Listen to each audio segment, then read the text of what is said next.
सवाल नंबर 4.2 का 5वां सवाल बनाएंगे। सवाल में क्या बोल रहा है कि एक समकोण त्रिभुज की ऊंचाई इसके आधार से 7 सेंटीमीटर कम है। कौन सा त्रिभुज है? समकोण त्रिभुज। तो सबसे पहले एक समकोण त्रिभुज हम लोग बना ले रहे हैं, ठीक है। ये एक समकोण त्रिभुज हुआ, ये 90 डिग्री। अब बोल रहा है कि इसकी जो ऊंचाई है आधार से 7 सेंटीमीटर कम है। ये एक त्रिभुज हो गया एबीसी, जिसमें आधार ये हो गया। आधार को हम लोग क्या मान लिए? x। आधार को क्या मान लिए? x। और बोल रहे जो ऊंचाई है आधार से 7 कम है। अगर ये x है तो ऊंचाई कितना हो जाएगा? आधार से 7 कम मतलब x माइनस, ठीक है ना। और बोला यदि कर्ण 13 सेंटीमीटर, ये कितना है? 13 सेंटीमीटर, तो अन्य दो भुजाएं, मतलब ये आधार और ये ऊंचाई दो पूछा गया है, ठीक है ना। तो माना कि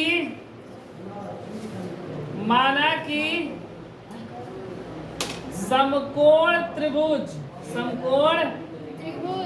त्रिभुज का आधार, समकोण त्रिभुज का आधार बराबर x सेंटीमीटर। समकोण त्रिभुज का आधार कितना है? x centimetre. ऊंचाई कितना है?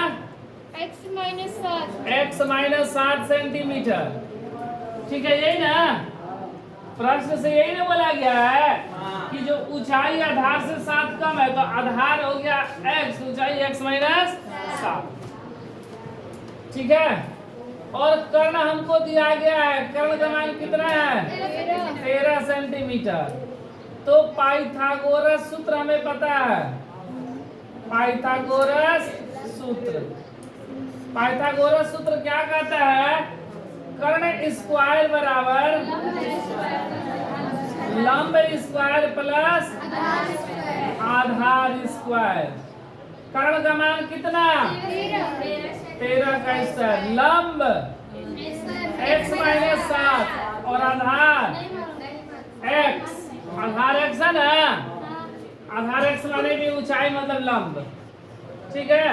तो 13 का स्क्वायर 169, a माइनस बी का whole square, a square plus B square minus 2ab plus x square.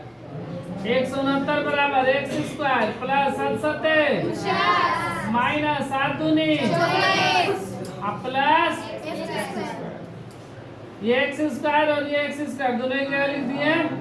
Minus का 14x प्लस का 49 प्लस का 169 बराबर किधर आएगा? तो माइनस का 100 बराबर 0। x square minus plus minus 9 में से 9 गया, 6 में से 4 2 और ये 1 माइनस 120। ये दोनों तीनों में 2 कॉमन है ना, 2 कॉमन ले लिए, क्या बचा? माइनस बराबर 0। x square minus 7x minus 60 बराबर 0। ये 2 गुणा में इधर आएगा तो भागा में। तो क्या बचा? x square minus 7x minus 60 बराबर 0।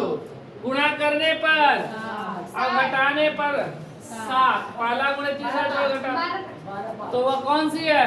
12 और 5।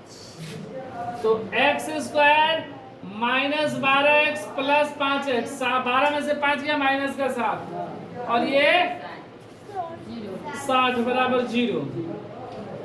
x common x minus 12 plus का 5 कॉमन x माइनस 12 बराबर 0।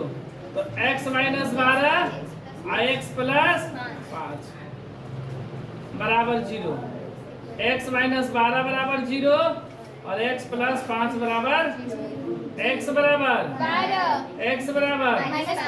माइनस 5। अब देखो हमसे क्या पूछा गया है कि इसकी 2 भुजाएं, तो भुजाएं की लंबाई जब भी होगी वह धनात्मक होगा। यहाँ पर तो मेरा x का 2 को मान आ गया, एक 12 और एक माइनस 5, लेकिन मेरा इसमें कौन सा होगा? 12, क्योंकि ऋणात्मक संख्या लंबाई नहीं हो सकती है। इसलिए त्रिभुज का आधार क्या होगा? त्रिभुज का आधार हम लोग क्या माने थे? x ना, तो 12 सेंटीमीटर। और ऊंचाई क्या माने थे? x minus 7। x minus 7, 12 minus 7 बराबर 5 सेंटीमीटर। आंसर।